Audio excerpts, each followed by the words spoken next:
Today I'm going to be making DIY clay in only 3 ingredients. You need 1 cup of flour, a half cup of salt, and finally a half a cup of water. Now use a spatula or your hands to mix together all of the ingredients. If it ever gets a little too hard to mix, just add in a little bit more water.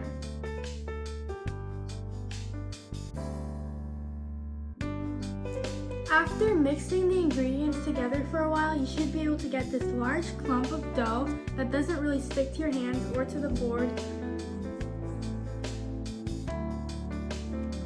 After shaping the DIY clay into whatever you want, put it on top of a sheet of tinfoil and leave it out in the sun to dry for 3 to 4 days. You can also put it in the oven for 3 hours at 100 degrees, so either one works. I hope you enjoy whatever you make out of your DIY clay, and I'll see you in the next video.